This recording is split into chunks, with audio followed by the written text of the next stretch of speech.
What's up? Welcome back to the channel. This is gonna be a different video. One, because there's some like natural lighting coming in. I'm usually recording at like 10, 11 at night because Mike's on the West Coast. Two, it's a solo video, which I never really do because I feel like I'm kind of awkward just by myself in front of the camera. I don't know whether to look in the camera, whether to look around, whether to look at my notes, which I don't have right now and never really use anymore. So this is a little experimental. So we're gonna start off easy. I was going to do a mock draft with some of the people in our Discord, the Patreons who support us through Patreon, get access to our Discord. Was gonna do a mock draft with them. Some crazy shit was going on in America. Other people want to watch the news rather than listen to this long-haired freak. So I don't blame them for that. Because of that, I'm gonna put out this video in its replacement, talking about my top 12, aka the quarterback ones, in my opinion, for Dynasty fantasy football. Now, it's an easier one because after you get past like 12 and you start to see Baker Mayfield and Jared Goff, a little vomit like comes to the front of your mouth. You're like, all right, I'm done ranking these guys.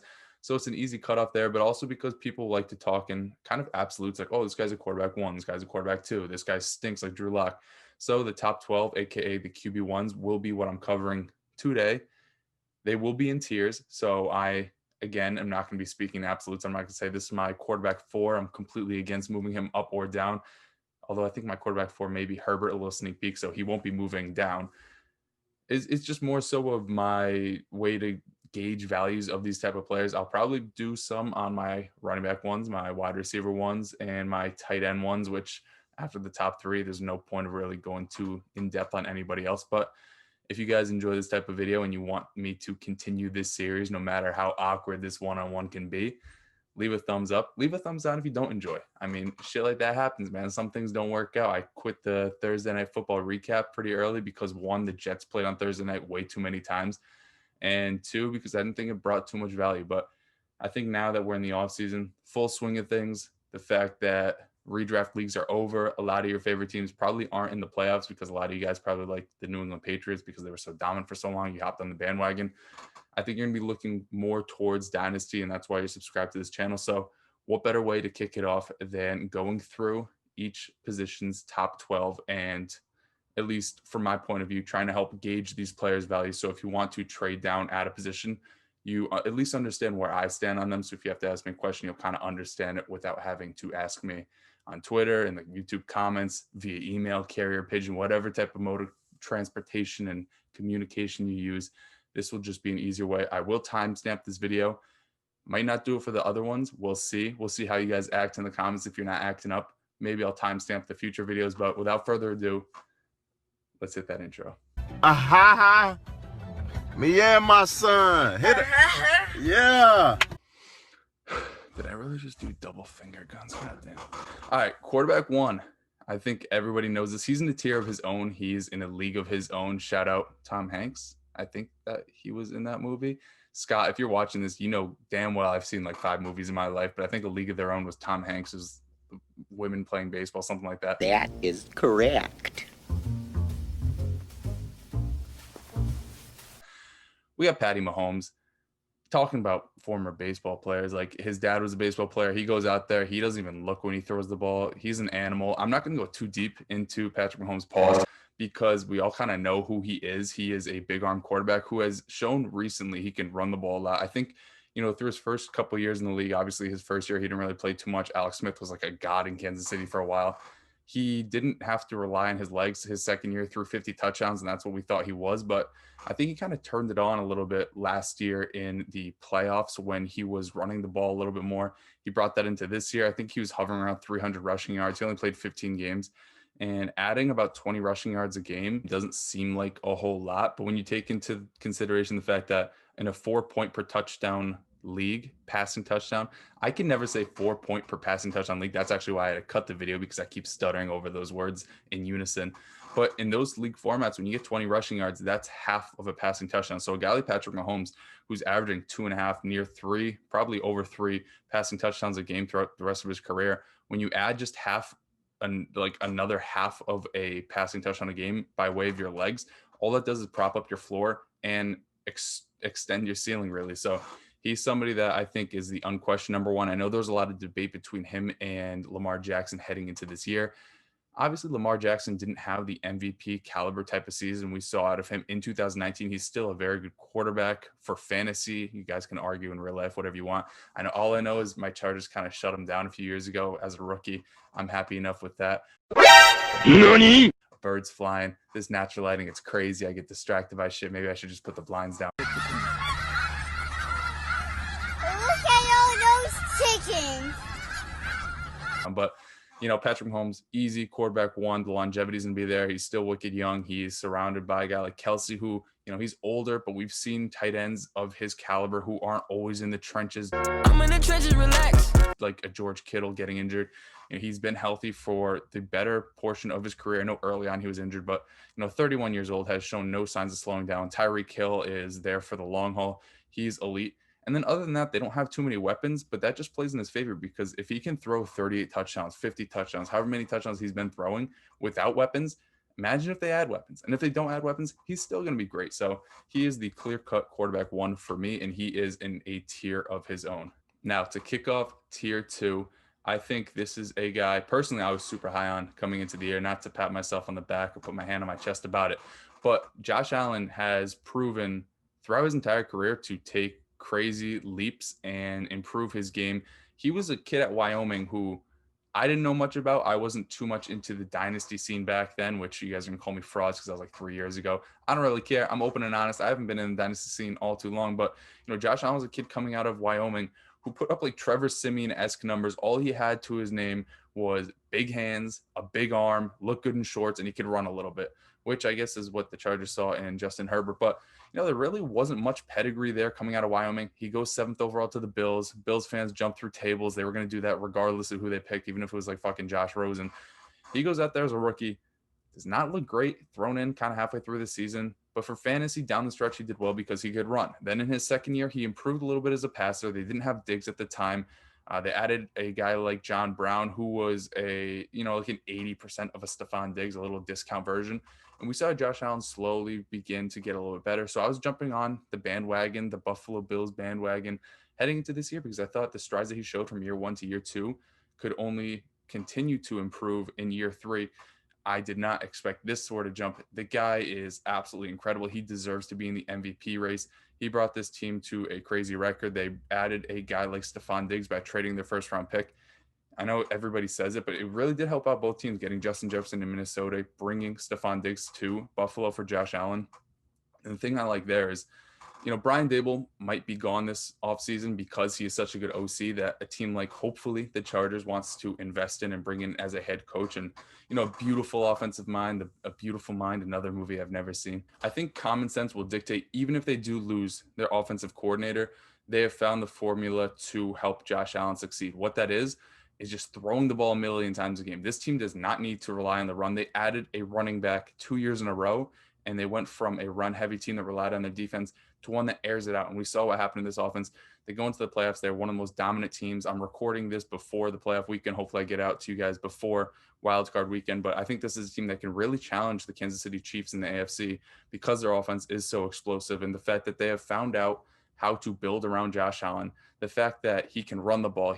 He's the only quarterback in NFL history to have 8 rushing touchdowns in 3 straight seasons. I know that's kind of like a nitpicked stat, but the fact that he can add that on the ground, those 6 points 8 times a season, that's like 48 extra points, quick math in my head, it's huge for fantasy value. And we know he has that big arm to pick up those chunk plays, but what's even more impressive is just his overall accuracy, having guys like Cole Beasley, having guys like Stephon Diggs over the middle, having a guy like John Brown who missed a lot of the year, just getting open. He's shown to be really pinpoint in those situations, not only just a deep ball thrower, but somebody who can make throws in the short and intermediate game as well. So I think this offense has found a way to build around him. And although the weapons might be aging because Stephon Diggs is like 27, which basically means he's 30, and Cole Beasley and John Brown are basically retired at this point, even if Brian Daboll leaves, even if 1 or 2 of those guys, I'm not sure about their contract situation, even if it runs out, Josh Allen is a young enough player. This is a smart enough franchise, in my opinion, to have learned how to build around him. And that'll continue to prop him up as a top 5 dynasty quarterback. So for right now, he's my tier 2, number 2 overall. And number 3 overall is the man who has everything working against him, Deshaun Watson. Now, he is somebody who early in the season, I went on a video with Mike and I said, Deshaun Watson and Kyler Murray are two quarterbacks where I watch them play, and I'm like, man, this guy, he kind of stinks. And then 2 plays later, I'll be like, okay, this guy might be the MVP. Deshaun Watson, despite having Will Fuller get a little saucy this season, get himself on the commissioner's naughty list, kicked out for 6 games, like the final 5 of this season. His GM/coach, complete asshole, stinks at his job, gets fired. They don't have any sort of offensive line. Like, they traded their first round pick, which is now the number 3 pick, for Laramie Tunsil, who only wears one type of face mask and gets virality for it. It's just not a great situation there. Despite that, the kid is incredible. Very similar to Josh Allen in the sense that he gives you an extremely high rushing floor via rushing touchdowns and rushing yards. Not really the heights of Lamar Jackson or a Kyler Murray on the ground, but he's extremely good with his legs. He is great with his arm. I know their weapons are a little bit iffy, like Randall Cobb. I'm not sure what's up with him. Kenny Stills got cut. Will Fuller's a free agent, probably won't be back. Brandon Cooks probably going to be traded for a first-round pick again, which they're probably going to use on some bum. The situation isn't great. But what I like to see out of different players is if they can produce in the face of terrible situations. Deshaun Watson was thrown to Dateline NBC Chad Hansen, Kiki QT, who I thought wasn't even alive a few weeks ago. Fucking Jordan Akins, who, if he sees a light in the sky, is going to close his eyes and not catch a pass, let it hit him in the shoulder and fall down. He had everything working against him. He had the DJ brothers in the backfield. And despite that, he finished as like a top 5 quarterback, throwing, let me see, I think it was 38 touchdowns this season. He is an absolute animal. He is somebody, way off. 4,800 yards, 33 touchdowns, 7 picks. He's 25 years old. He blew up as a rookie, got injured, and that was always the concern, right? He was a little bit injury prone. He gets banged up here and there, but this team it's a dumpster fire. I don't see how they can get worse from here. I guess Will Fuller can leave, but even down the stretch, as I was saying, when Deshaun Watson had nobody to throw to, he was still productive. Once Bill O'Brien was gone, they kind of unleashed him. We saw what he could be when he does drop back 30, 35, 40 times a game. This defense isn't great, and he has the all-around skill set that you want in a fantasy quarterback. So he's my quarterback 3 right now. He, in my opinion, might have the biggest potential to rise to like quarterback 2, probably not quarterback 1, or fall to like quarterback 10, depending on what happens, because there is a little bit of an injury history there. There is reason to believe that this team just won't get better and could fall behind a guy like Lamar Jackson or Russell Wilson, who we'll get to later. So he's a little bit more of a risky pick there, but I still think the talent is going to win out, and all he's ever done really is produce when he's on an NFL field. So he's my 3. And then to end out tier 2, we have the man who brought me tears and then brought me joy, and now my quarterback 4 in Dynasty. The long-haired kid turned to the short-haired kid, Justin Herbert, Oregon product. I don't want to bore you with my Chargers fandom. I mean, I was super nervous when the kid cut his hair. I'm like, you're going crazy. Your coach is a complete buffoon. You have good weapons.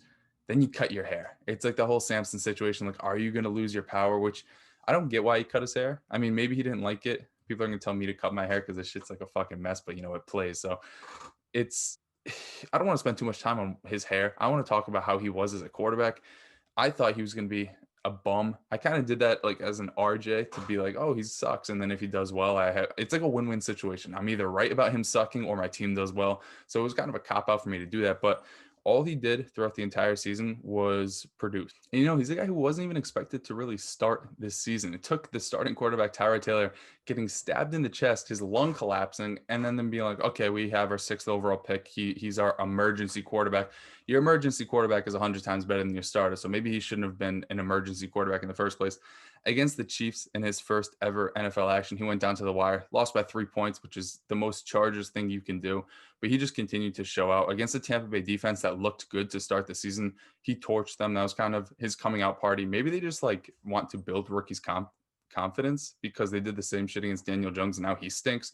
So maybe I should be a little bit wary about what Justin Herbert is. But, overall, just what to take away from him is he's very similar to a Deshaun Watson with a lower rushing floor, but I think more arm talent. And I don't want to compare him to Patrick Mahomes yet, just because Patrick Mahomes is in a tier of his own. But I think fantasy-wise, it's similar because a lot of the fantasy production will be through the air, but he can give you a lot on the ground as well.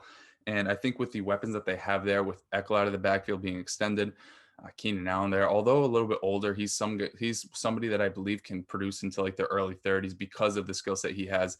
Mike Williams, man, if he's alive, he'll be good for like 2 plays a year. Hunter Henry's a free agent. We'll see what happens, but I think they have enough talent around him there. Their offensive line was already shit this year, so the fact that he did what he did as a rookie, setting a bunch of records for touchdowns and yards, pass attempts, pass completions, I think in a bad situation with a terrible coach, all he did was impress and improve throughout the season.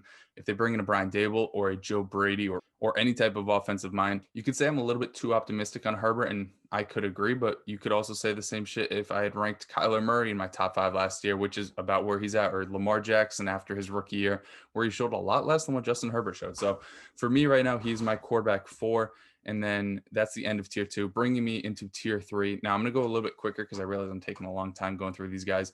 I have Kyler Murray, Dak Prescott, Lamar Jackson.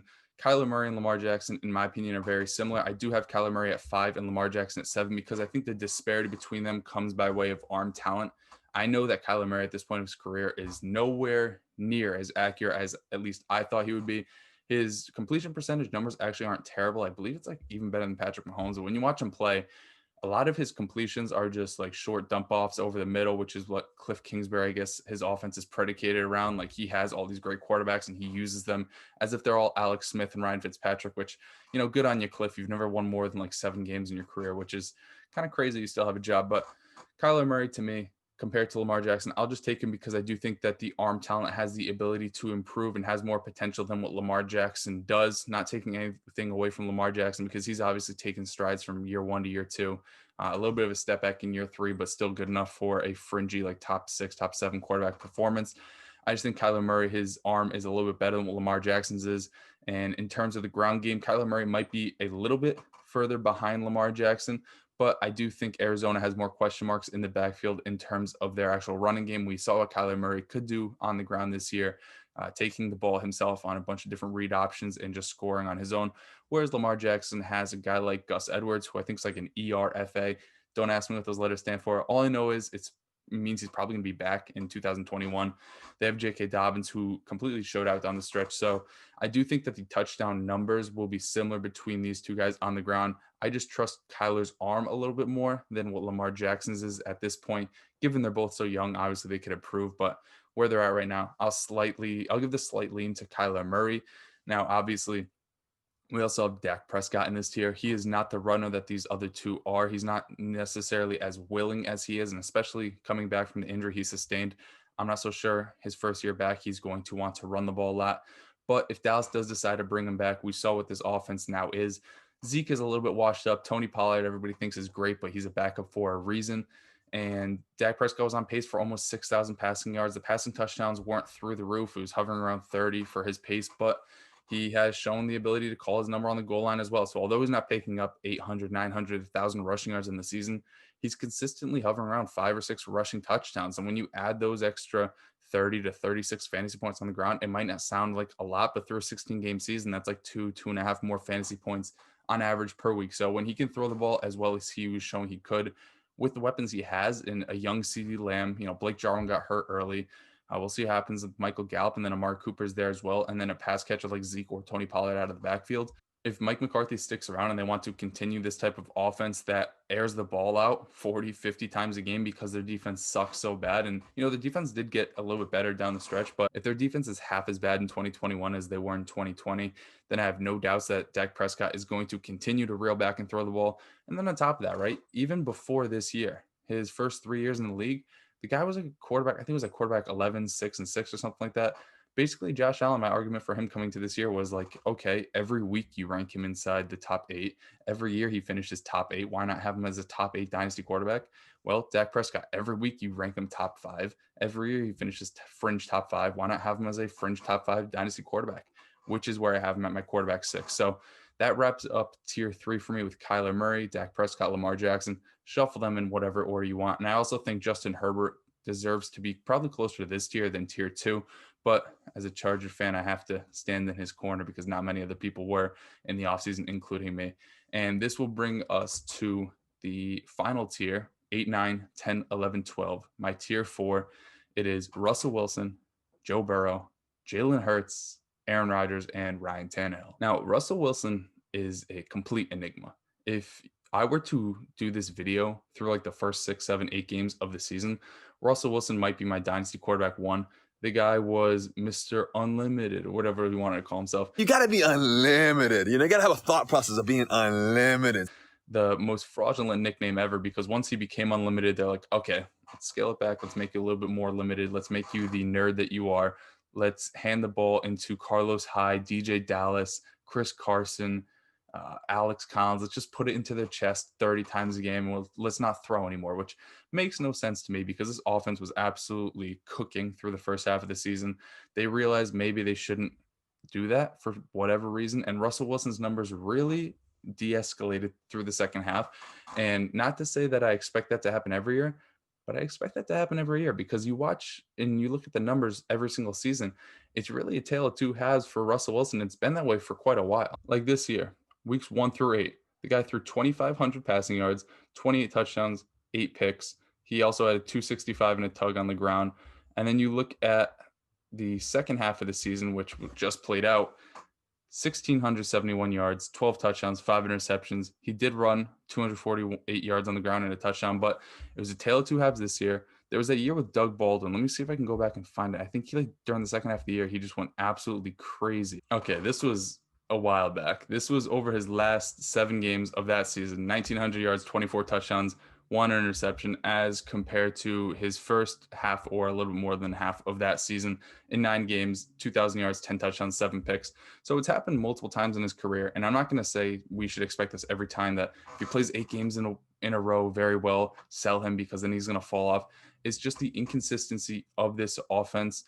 And that brings a little bit more worry to me than a guy like Lamar Jackson, who in his down year still rushed for 1,000 yards, still was like the quarterback 8 on the season, and showed that Konami code can really overcome a lot of the downsides that came by way of the passing game. Whereas Russell Wilson did run a little bit this year, a little bit more than normal, but I think the inconsistencies gave me a little bit of hesitancy ranking him inside my top 5. And that's what led me to putting him inside my tier 4 of quarterbacks for Dynasty. Along with that, he's like a little bit older, and I'm not going to hold that against him being 32 years old or whatever. It's just the fact that, Mahomes, Allen, Watson, Herbert, Kyler Murray, Prescott, Lamar Jackson, like they're all about 26 and younger. They can all do what Russell Wilson is doing. The longevity is probably going to be there.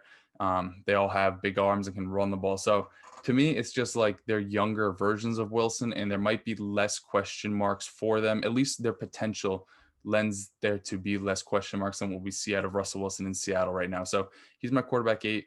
Going to my quarterback 9, we have what we thought was going to be the rookie of the year and the first overall pick, Joseph Burrow for the Cincinnati Bengals. He was in the pocket like Burrow. I'm in the pocket like Burrow. Until he realized being in the pocket like Burrow was a really bad thing. Got snapped up. Prayers up for him because he suffered a pretty serious knee injury. But what he showed this year was basically, and this is no shading against him, it was basically like a discount Justin Herbert. Like he could get it done on the ground. He's not running an overwhelming amount. He has the arm talent. He did struggle, but you have to realize, right, the division he's in, the AFC North, with the Cleveland Browns, their pass rush, with what the Pittsburgh Steelers have done, sacking the quarterback, basically leading the league in sacks for like half a decade at this point, and the Baltimore Ravens, those are 6 games a season that you would expect him to struggle. And for a rookie who is on pace to, I think, break the rookie passing yard record before he got injured, he was looking great out there. The fact that they have young weapons in a Tyler Boyd, who they extended, a T. Higgins, who made a great leap from, actually not even a leap, like he continued his dominance from Clemson to the NFL, almost topping 1,000 yards as a rookie, despite playing with guys like Brandon Allen and Ryan Finley for half a season. He's fantastic. They're going to be in good hands in terms of weapons going forward. So the weapons are there. And the fact that they are a top 3 pick in the draft means they're probably going to take the offensive tackle from Oregon. Don't kill me on the pronunciation. Penny Sewell. That was probably awful. But if they build up their offensive line and the weapons that they have with Joe Mixon on the backfield as well, who can catch passes but won't catch passes because they don't throw to him, I just think he's in a decent enough situation to improve as a player. He's still super young. The only difference between him and the guys that I have mentioned earlier, obviously Lamar Jackson and Kyler Murray, I said their arms aren't great, but they make up for it with their legs, is I don't think Joe Burrow necessarily has the same arm talent as all the other guys aside from Kyler Murray and Lamar Jackson, and he doesn't really make up for that with his legs. But what I will say is you don't always have to have the biggest and strongest arm to be a great quarterback or a great fantasy quarterback. We've seen Drew Brees, we've seen Tom Brady do it in the past. They're not always throwing 70-yard bombs, yet they're still productive because they make the easy throws over the middle and they're efficient. I think as he continues to grow, and what he showed at LSU and what he showed early on in his rookie year is that he is a very good quarterback, and he will take the easy throws that make the offense move down the field, get into the red zone, take the easy throws in the red zone, and score, kind of like what Ryan Tannehill has been doing as of late. So I'll take Joe Burrow as my quarterback 9. And then quarterback 10, somebody who we didn't think was going to ever see the field because the guy in front of him was extended, was given a crazy contract. We have Jalen Hurts of the Philadelphia Eagles. Now, Jalen Hurts, for as much as I just said Joe Burrow does not have crazy arm talent, Jalen Hurts might be the most sketchy arm on this list, but so was Lamar Jackson as a rookie. So was Kyler Murray as a rookie. So was Josh Allen as a rookie. So were a lot of rookies, right? He was thrown into the fire halfway through the season, and going into the year, we all thought Carson Wentz was a top 6, top 7 redraft and dynasty quarterback because he could run a little, he had a big arm, and we thought he had weapons. Then we continued to make excuses. Oh, the offensive line got hurt. He has no weapons, yada, yada, yada. Yet he was still floating around quarterback 12 in redraft because of the schedule he had. And, we thought he had upside.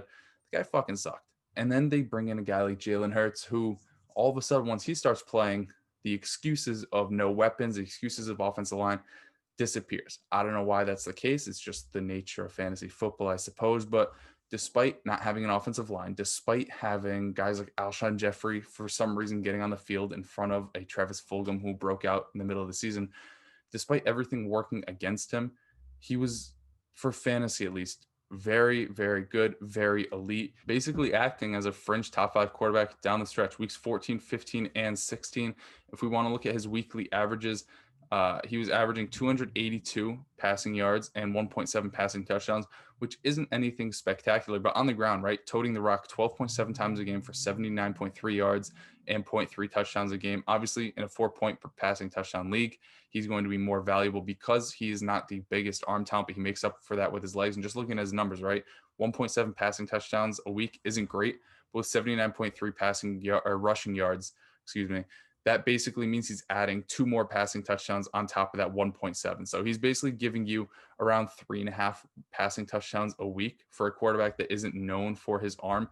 He's going to be extremely valuable for fantasy. He is super young. And I think with a full offseason to improve and this offensive line getting healthy, I know they're a little bit older. I'm not completely sure about their contract situation, but I think with their offensive line having to improve because it couldn't get much worse than what it was this week. Like, I could be out there. I'm not built like an offensive lineman. I can go out there and probably block better than half those assholes we're trying to block for Carson Wentz and Jalen Hurts.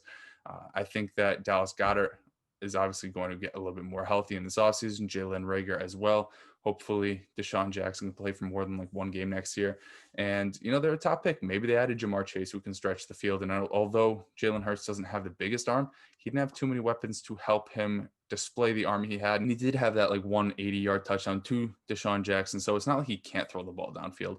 I think he is extremely risky to pick here because there's always that chance that he gets benched because the coaching staff is an absolute clown show. We saw that in week 17 when they thought Nate Sudfeld could sneak under the radar and get into the game. I know Jalen Hurts wasn't having a great game, but what's the point of taking away experience from your rookie quarterback to throw a bum out there who we know isn't good? So there is risk in Jalen Hurts. And I would say of these top 12 quarterbacks, he's the riskiest, but I also think he has the highest upside because he can become the next Kyler Murray or the next Lamar Jackson. And because of that, I think he is well worth a first-round rookie pick if you want to flip that type of value to acquire him. Because if we compare this upcoming rookie quarterback class to this one, I think the only guys I would take ahead of Jalen Hurts 100% of the time are Trevor Lawrence and Justin Fields because they do have that dual threat skill set. And the situation in Philadelphia is probably going to be better than whatever Zach Wilson gets. And even if Zach Wilson gets a good situation, I'm not sure his arm talent as a rookie is going to outweigh the rushing ability that Jalen Hurts gives you on the ground. So he's my quarterback 10. This brings us to quarterback 11 and 12. And these guys are extremely close for me. It's Aaron Rodgers and Ryan Tannehill. I'll go through it quick. Aaron Rodgers is the Derrick Henry of quarterbacks. He is the Travis Kelce of quarterbacks. And what I mean by that is, sure, he's older, but the value he's going to give you in these next few years when he is being productive is going to probably outweigh the youth of other options like maybe a Tua or a Baker Mayfield or a Jared Goff, where you think, okay, these guys are younger, they have more longevity, But in those extra 5 years, how much more value is those 5 years going to be over the 3 years of elite top tier production that a guy like Aaron Rodgers is going to give you? Like this season, what was he, quarterback 3, quarterback 2 on the year? He was a top option for you all season. And the fact that they basically did nothing to add weapons for him, like their first 3-round picks were a fat running back who looked pretty good, a fullback / tight end in Josiah DeGuara, and a backup quarterback. Despite that, he had an MVP type of season, and I think there's very little chance that they go into 2021 with the same amount or less weapons than they did in 2020, which only will help Aaron Rodgers' case. Now, they did throw the ball a ton in the red zone, which hurt Aaron Jones's touchdown upside, another guy who might not be back next year because he's a free agent. So maybe they throw a little bit less in the red zone this year, but all Aaron Rodgers showed was that he's still elite in every sense of the word. His rushing upside isn't necessarily what it used to be, but when you have that sort of arm talent, that sort of accuracy, and that type of chemistry with a guy like Davante Adams and really nobody else he could trust, I guess Robert Tonyan kind of broke out down the stretch, but with really no other wide receiver he could trust other than Davante Adams and doing what he did, and Davante Adams missing a few games throughout the season, just tells me that he is well warranted within the quarterback one discussion, even in Dynasty. And I wouldn't completely shy away because of age, because, in these next 2, 3, maybe even 4 years, he's probably going to be a top 10 quarterback for you. And I'll take that trade-off any day of the week. And lastly, we got Ryan Tannehill, former wide receiver, current quarterback, absolute baller. He is just the definition of efficient. You watch this guy play, and I think the Tennessee Titans, after the Chargers, are probably my favorite team to watch play, because no matter who they play, no matter the situation, it just seems like this team can move the ball on offense. Their defense is kind of garbage, which only helps Tannehill throw the ball a little bit more. Obviously, with Derrick Henry there, he's going to take away like 15 to 20 touchdowns a season. But all Tannehill has shown throughout these past 2 years is that he is a high touchdown percentage type of quarterback. And what I mean by that is, although he's only throwing 25, 30, maybe 35 times a game, is that on those limited attempts, he can turn those into 2 or 3 touchdowns per game. I think he had like 32, 33 touchdowns this year. And although the volume isn't there overall, the fact that he can add a little bit on the ground with his legs, and the fact that they're as efficient as they are with the types of receivers that they have built their offensive around, like a Corey Davis, like an AJ Brown, like a Jonnu Smith, guys that can do a lot on their own after the catch, leads me to believe that they're building the right way. They're not putting all the pressure on the quarterback to make these deep throws, to have to be an Aaron Rodgers type of arm talent for this offense to move the ball. They can just get the ball into the hands of a young guy like AJ Brown, who's great after the catch, or Corey Davis, who's big physical presence. I think this team is building the right way. Now, there are concerns. The only reason I have him this low, like he could realistically be my quarterback 9, ahead of a guy like Joe Burrow and threaten Russell Wilson's position. The only reason he is this low is because I do think Arthur Smith may be leaving this offseason for a head coaching job, because what he's done with that offense is incredible. And I think some teams would want that to lead their team as a head coach. Number 2, Corey Davis is a free agent. He might be gone. Same with Jonnu Smith. So if the scenery is changing that much heading to next year, there has to be a little bit of concern about Ryan Tannehill, because there are 3 big pieces to the puzzle that have helped him to this point. But then again, it's not like Corey Davis, we expected him to be elite. And it's not like he was elite in 2019 and Ryan Tannehill was elite. And the same with Jonnu Smith. He wasn't much of anything in 2019 and Ryan Tannehill was still really good. So he is my quarterback 12. He rounds out my top 12. And just very quickly going through the 2021 class where I'd slot these guys in, I probably have Trevor Lawrence and Justin Fields teetering between that tier 2, tier 3 next to Justin Herbert, Kyler Murray, Dak Prescott. So wherever you're 101 or 102, whatever that rookie pick, whoever has it, if you want to make a move for that pick or you want to sell that pick, that's about where I'd value them.